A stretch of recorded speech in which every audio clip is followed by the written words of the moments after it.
Hello, and welcome to Her Return, a podcast devoted to returning to your feminine essence through embodiment practices, sensual explorations, and unifying the feminine and masculine energies within. I am your host, Lindsey Curtis.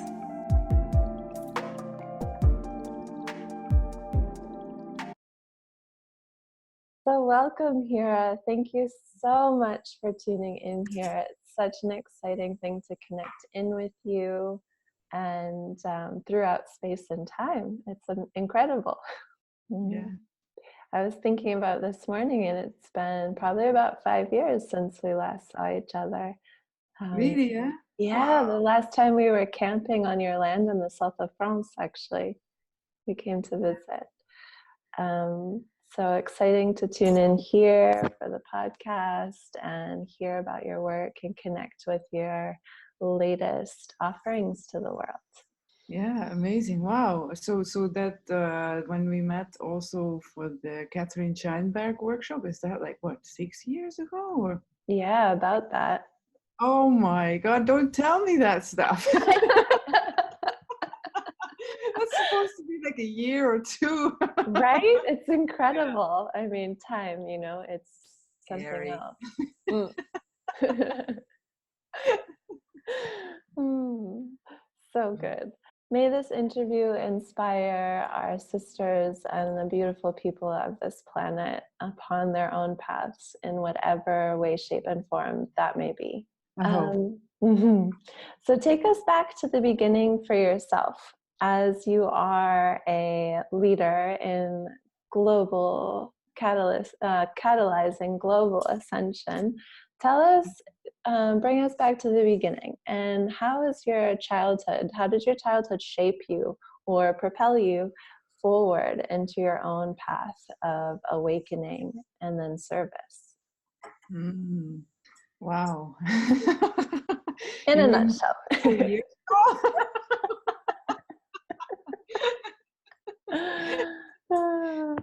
Oh gosh.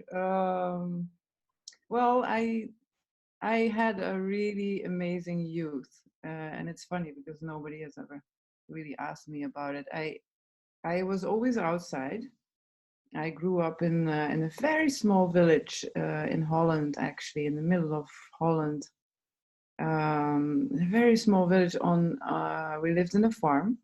There was, chickens and cows and horses and, everything, like a real Dutch farm, even with the little Dutch, oh yeah, like the whole thing, what do you call them in English? The little wooden shoes on the... Yeah. Oh, I totally forget. Like clogs. No, there's something. That's possible. That's Maybe. the word. Klompen, we say. Okay. Klompen. Okay.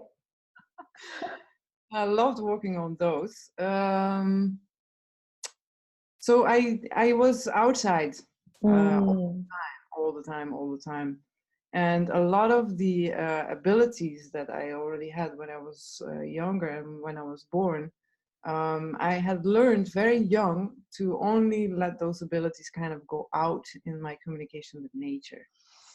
Animals, trees, and I was making little fairy homes and, but I really learned very young, like, okay, that's kind of secret or my world,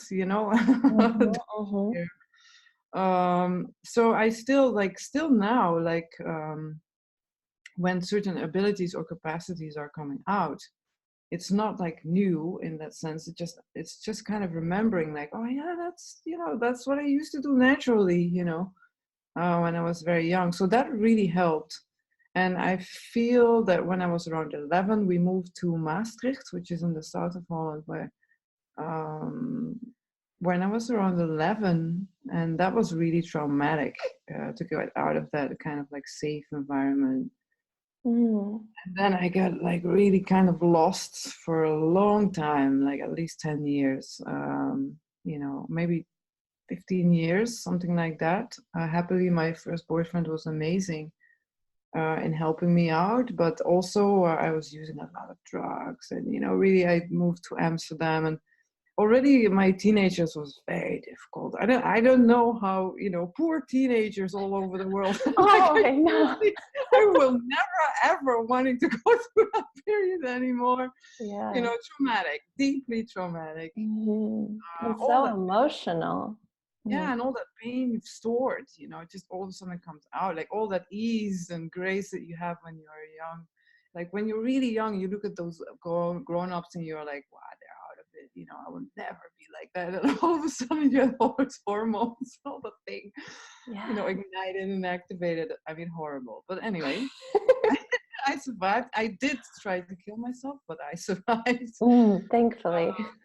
Yeah. No, I didn't like do anything in that sense, like with my wrists or something, but I was standing on one of those really high buildings with the total, feeling like I'm gonna jump. Yeah. So then, of course, that contrast, I guess, always that's always what the masters say, right? Is that all these awakened souls, like they choose a lot of contrast in their life to know, what they really want in life, I guess. Yeah. So yeah, and then slowly everything started to become more natural, I guess. I still had a lot of things to go through, but I started meditating about 20 years ago. So that must be around when I was between 2024. I started traveling India half a year without money, but really, following my heart, and then really learning how to, and then starting meditation every day. I'm doing meditating every day, which definitely is my backbone or basis of where I am now. And the whole leader thing, by the way, like the leader of, you called me a leader, doesn't resonate anymore. It used to really, it used to be like, I am the pioneer and I'm changing. And I think I needed it because especially in that time, like now it's completely different. But 44 years ago, the world needed like Aries, like me, which will just like blam, force the door open, like there's a new world coming, and you go, Yeah. Hi. And now the softness. Yeah. Yeah. The balance always comes sometime. That's Yeah. beautiful. Wow. Well, thank you for that. And see and feel and connect with so much there already to begin with a strong connection with nature, and then the disconnect, and how do we find our way back, right? How do we return home to ourselves and Yeah, well, this connection that we know that we are simply. Beautiful. And so you'd already mentioned that you had a really great boyfriend and that you had also found meditation in the 20s. Was there any person around that age, other person that really inspired you? no, I think that's what was missing, actually. In that time, I, happily, as I said, like my first and second boyfriend, both I stayed around 4 or 5 years with. They were amazing, like really taking care of me. But I didn't have like, I wasn't raised spiritual in that sense. So that whole spiritual world was separated from who I thought I was. Like I was, living in that kind of square. I lost all those things from my youth, like everything gone, like all the abilities that I had, clairvoyance, like everything, the openness. I even teleported when I was really small. All those abilities were like out of the door. So even if someone would remind me of them, that would scare the death out of me. I would be like, okay, nice, but that has nothing to do with me. It's like That's your thing. Yeah. Mm-hmm. So I think that was what's missing, because now I have a lot of people that inspire me, a lot, and every day more and more. So, but then no, I would like a singer, or a woman with a beautiful voice, listen to her sing, but that would be it. Mm. Well, the healing power of music also as an activator. Mm-hmm. And our own expression, right? As the feminine, opening up our own voices. Yeah. Feeling that mirror. Yeah. Um, can you tell us about your connection with your own femininity then, and then opening that up for yourself? Yeah, it's really interesting because when I was young, up until when I was 17, I was like a boy. I was Mm. dressing like a boy. I was climbing in trees like a boy. I was wild like a boy. I would do soccer. Anything that had anything to do with girls would be out of my world. I didn't want to even be associated with it.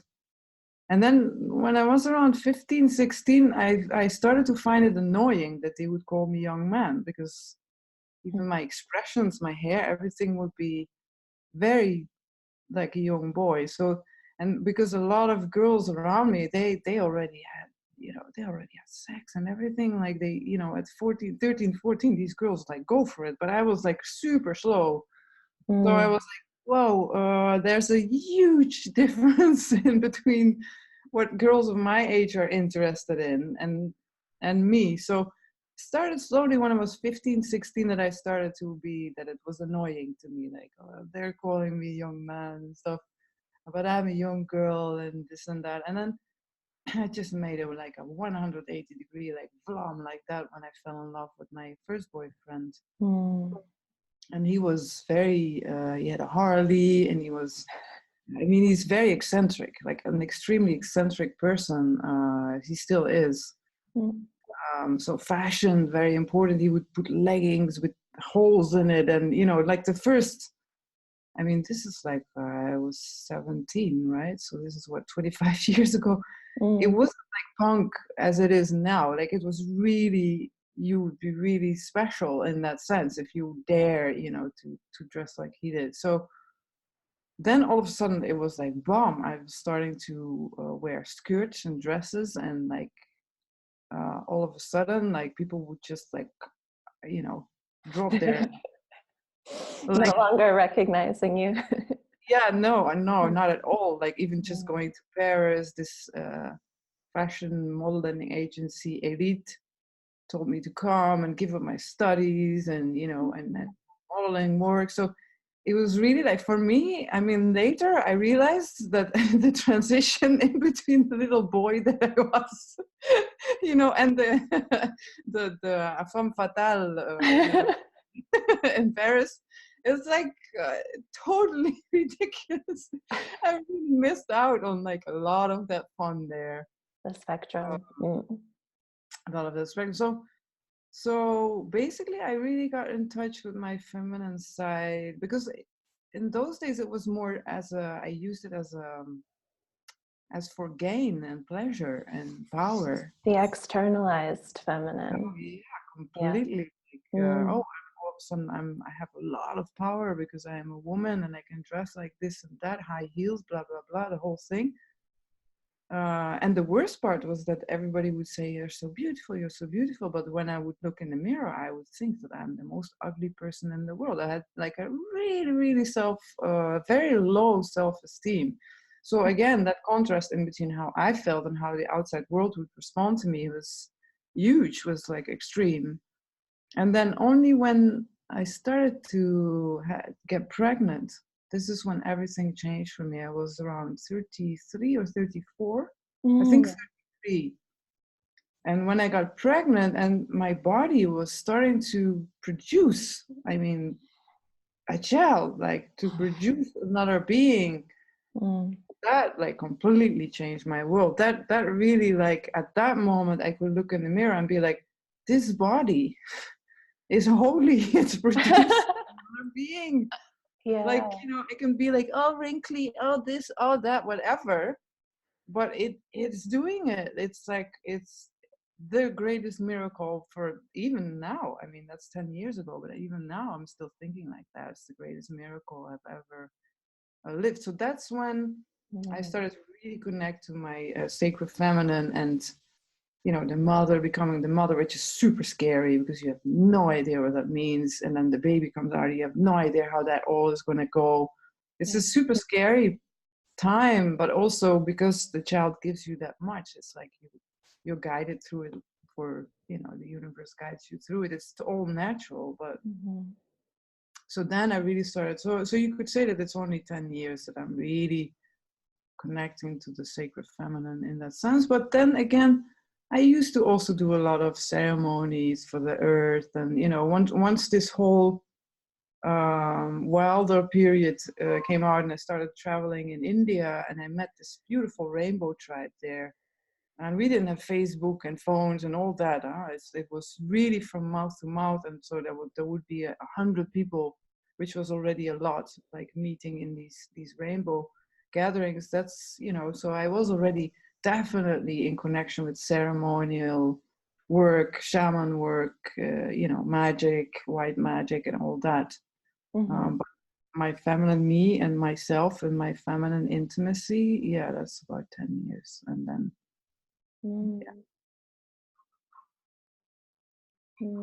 It's really beautiful. I witness a lot with the women that I work with. Also, this initiation into motherhood is often the initiation into femininity, just because of our culture and the time of the world that we've been in, right?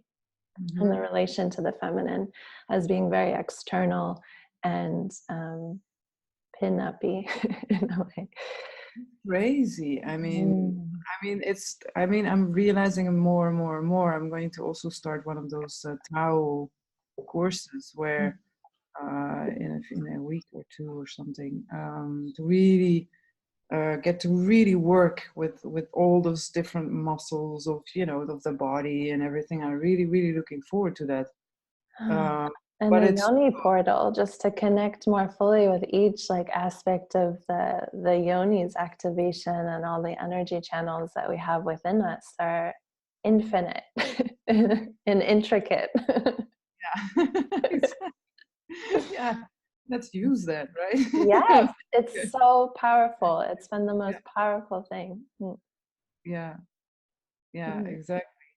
Yeah, so then when I tune into that energy, I'm looking outside, and my daughter now, she's 10 years old, and so she makes all these little, the youth nowadays is all TikTok. So they all make these tiny little videos on TikTok, and so I see what she does and her girlfriends and the girls from her school.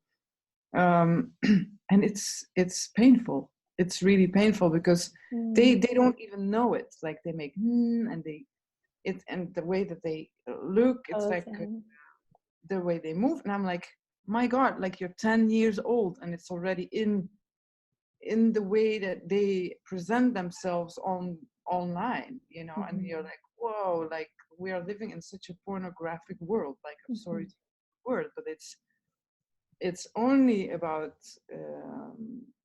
the visual outside, the masculine kind of masculine way of looking at that,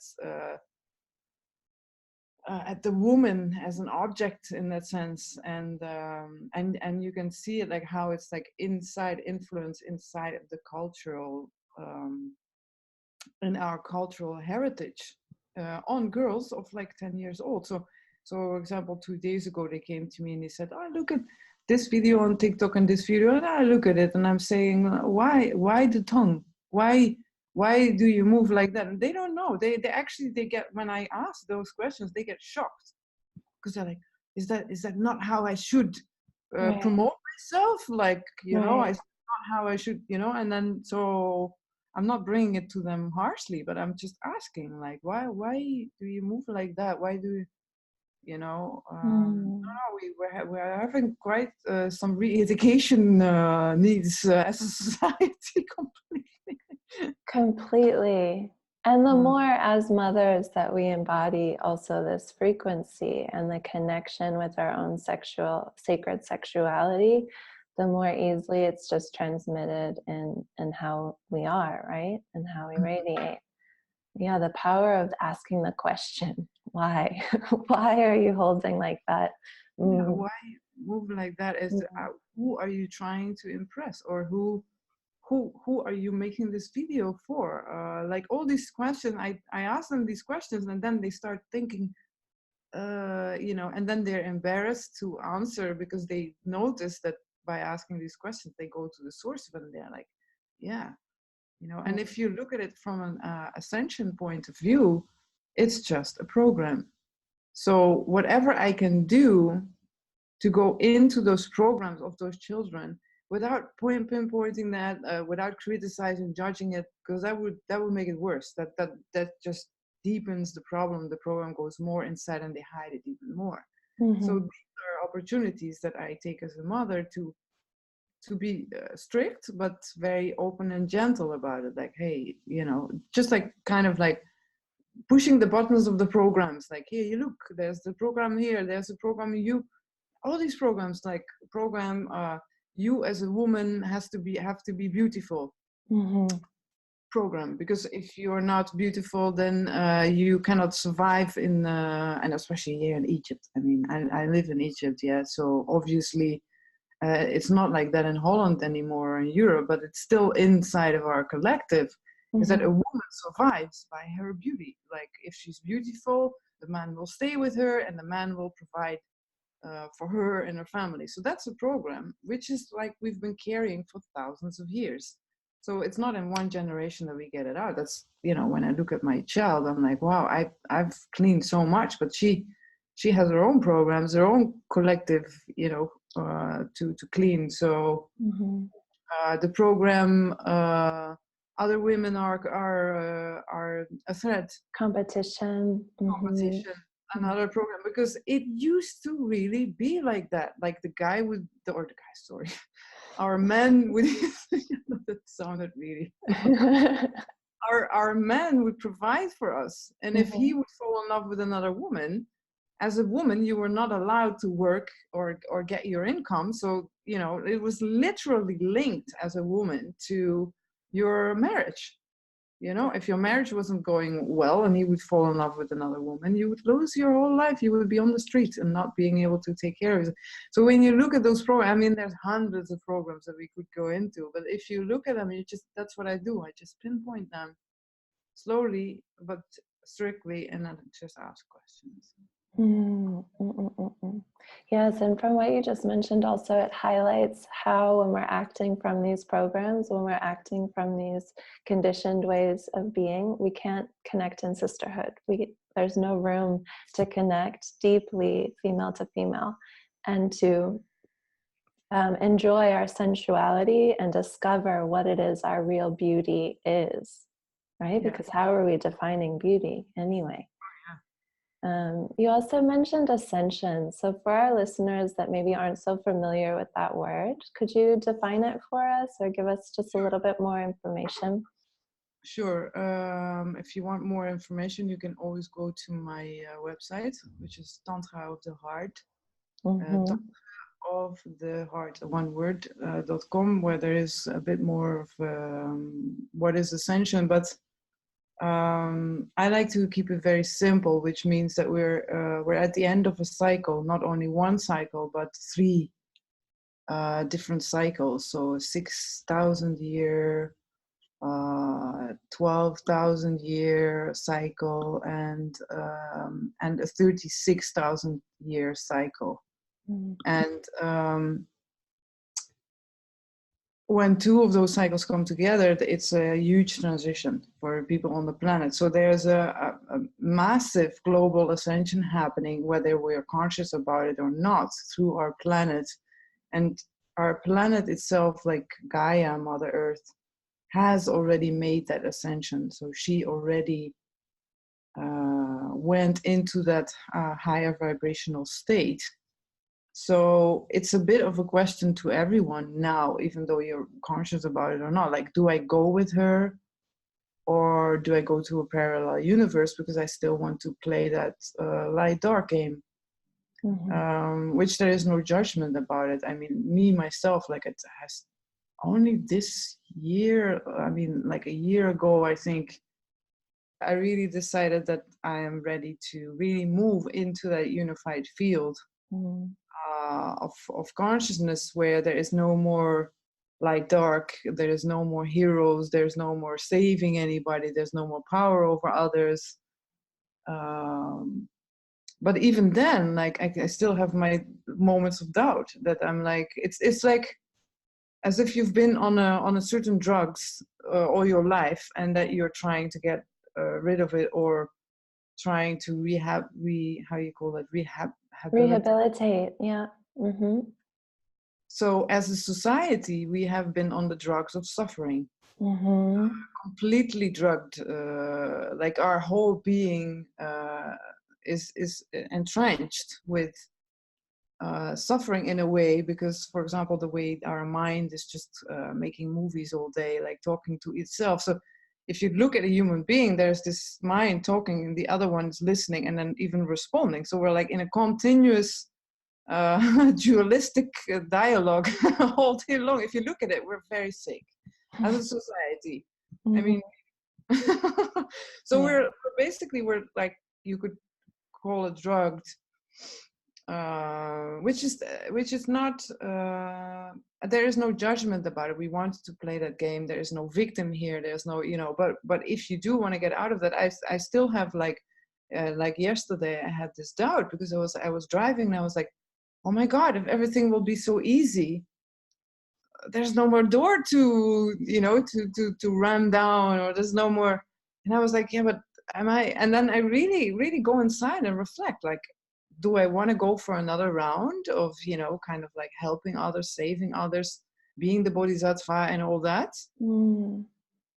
Or am I really finished with it? Am I really ready to go into the? So then I think, like, wow, if I'm still having these questions, how do other people do this when they don't have this 20 years of basis of meditation and ascension work and all that? So what I'm really feeling today, also really feel, is that I'm trying to create a space where we have time for another 2 generations, at least, maybe 3, but let's say 2 generations, to make this shift.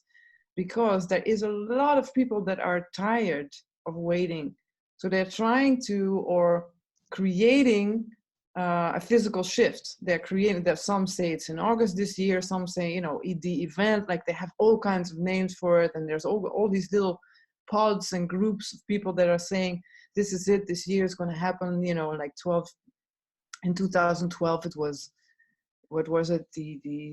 What was it again? Like the shift, whatever. Shift in consciousness. But, yeah.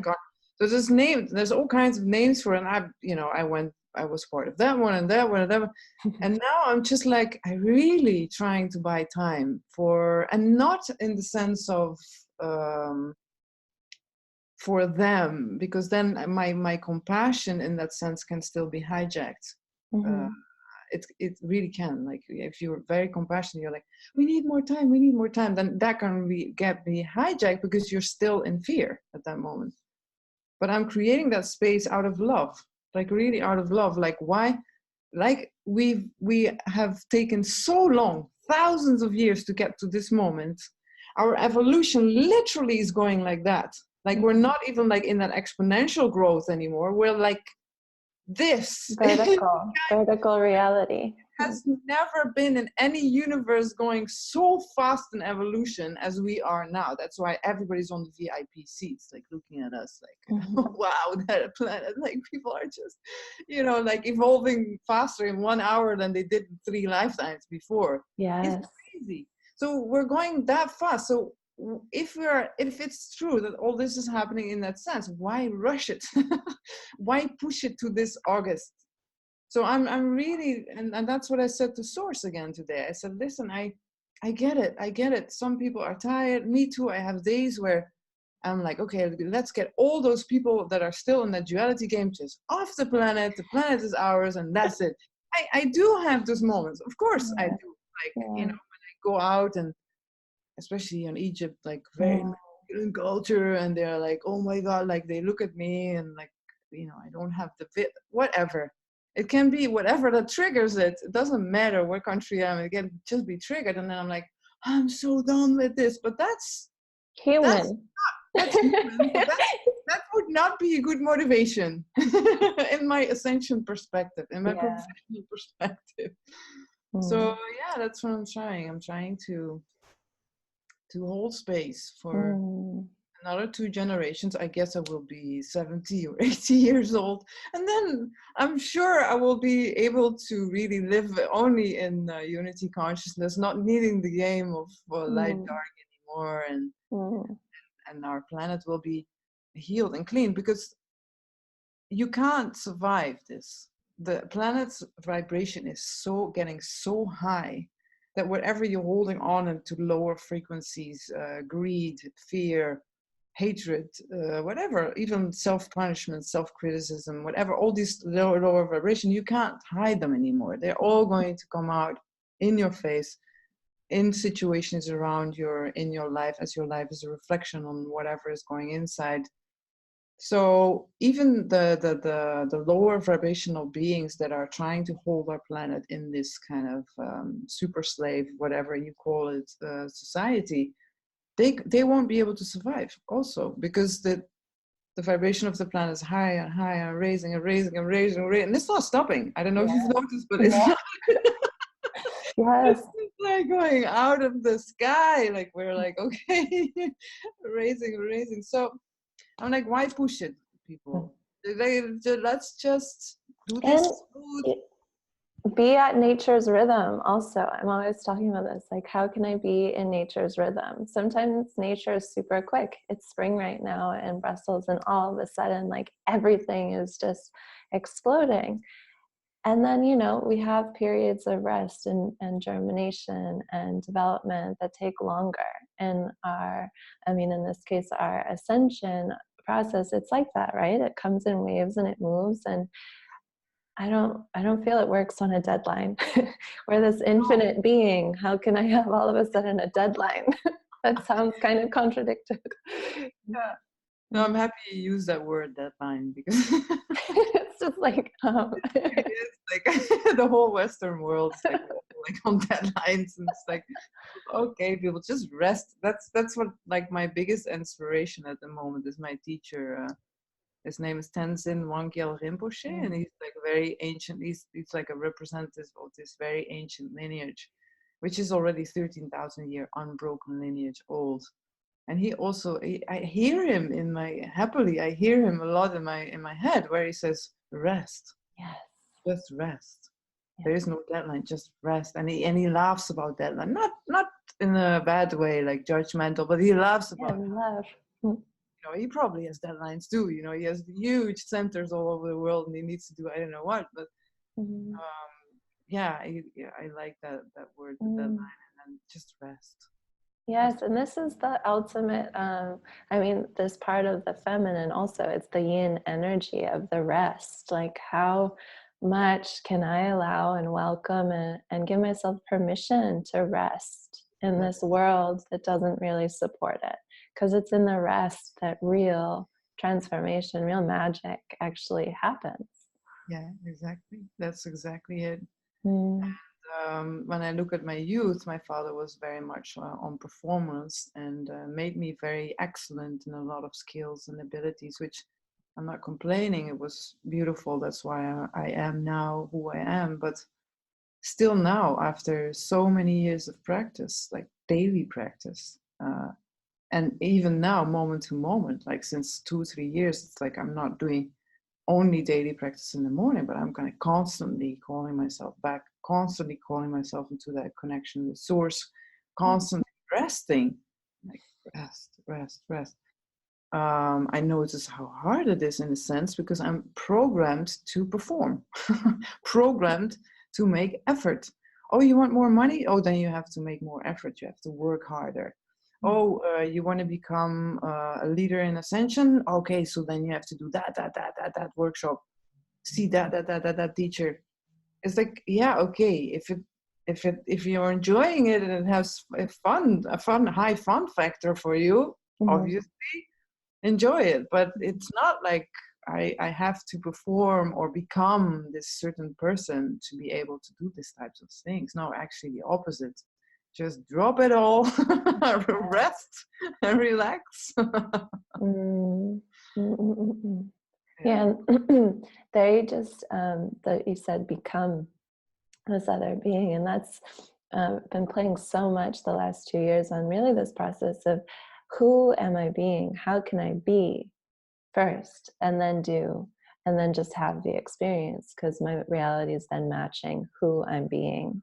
And Yeah. so starting always back to this being before any of the other things. And the being comes in the rest. The being comes in that full vibrational alignment state of, Yeah. okay, this is just where I am. Yeah, that's exactly it. It's like, how can I bring my vibration more in alignment with my source? And Mm. if it is in full alignment with my source, then it, and in the female way, the magnetic way, we will just attract the people, calling, opportunities, money, relationships, and everything. But as I said, it's amazing how I'm still dealing with programs inside that are completely the other way around. Like you have to become and be better and improve and make a lot of effort and do a lot of stuff. Like, okay, no, just And I love you too.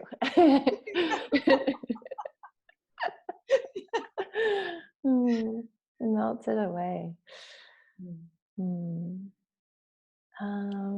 Let's see. Okay, what would you say to a woman who has not yet experienced her femininity in relation to spiritual work, a spiritual experience, experiencing her femininity in that way, but she's feeling the tingling, she's feeling that something's missing in her life? mm, yeah. I would start with something that is more feminine energy and that she really enjoys doing or non-doing, and then really just go into the feeling of it, not the understanding, Mm. or the trying to create something like, okay, I need to have a spiritual experience here. If you do that, it's already, you can forget about it. There's, if you're like expecting or wanting that certain experience because you keep hearing around you like, oh, she's seeing light, and oh, she's doing that, and she's feeling this, and da da da. Like, for me, ascension is a lot about connecting with the more subtle realms inside. Mm-hmm.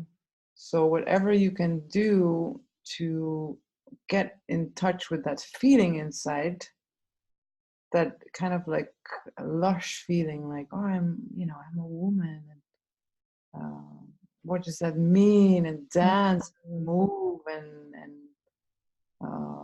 maybe create with your hands, or go in nature, the sea, the sand.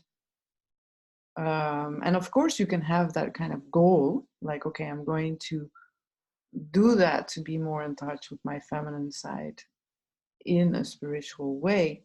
But if you define that spiritual way as being, I have this a lot in my workshops, like when we go into the heart, a lot of people expect to see certain things, and then I always say to them, like, maybe you're not a visual person at all. I mean, that's more masculine way of seeing anyway. Visual, woman is more sensing, and knowing. So it's more like you have no idea where it came from, but you just know something all of a sudden.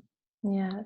Or, and that's also to keep it broad, just keep that very broad type of, and then once you really get into that feeling of that, that flow, that enjoyment of just being a woman and feeling the power of that, like, oh my God, I'm a woman. That's incredible. It is. It's so incredible. I'm like, it's not a day that I'm not like, oh, I chose well. Yes. I chose well.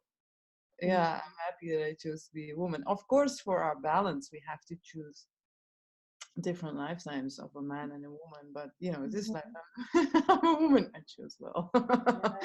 So it's like when you start to have that type of feelings, that is spiritual, right? That's what that connection with your subtle realm, the connection with the subtle realms around us as well. And so you will become more and more aware of more and more subtle energies inside and outside. And then at certain points, it will just be your daily life. You will not be able to see your being in any other way anymore than as spiritual, right? It's like that separation in between being spiritual, not spiritual, is just gone. You don't care anymore what people call spiritual. You're just like, yeah, no, I just want to enjoy myself. And that's bringing it back to, we are spiritual beings having a human experience. It's not the other way around. Yeah. But when we're beginning again on the path, it feels the other way around until again there's that switch and it's just like, oh yeah, I'm just living life. Fantastic. So bring it into feeling. Yeah. Feeling, that's it. Like whatever you want, even if it's money, just realize that it's an emotional path, not a doing path. It's an emotional, vibrational path. Beautiful. To begin to wrap up our time together, what is the last token of feminine wisdom that you would like to impart upon us now? Oh wow, there's a lot of pressure all of a sudden to do that. It's the balance of the masculine and feminine. It's good. Chemistry. It's funny because when I expressed that, what came through, which is our feminine wisdom, is just like really being flexible in the moment and just like responding to whatever is happening in the moment. I felt like what came through as words in my brain was that the feminine is wisdom. That is like really what in our society might have been suppressed for so long, but always comes out as the mother, as the wife, as the partner, as the woman for herself. Like this ancient wisdom is very feminine energy. Like the feminine energy is where all of creation comes from. It is if you can divide, let's say we have source, and then the first division into masculine and feminine, I see it as pure light. So there's pure light, and then you have this kind of first division in masculine and feminine. Then this masculine is coming from the feminine. It's like the feminine is the first and holder of all of creation in that sense, without saying, oh, the feminine is like, putting it higher or lower than the masculine.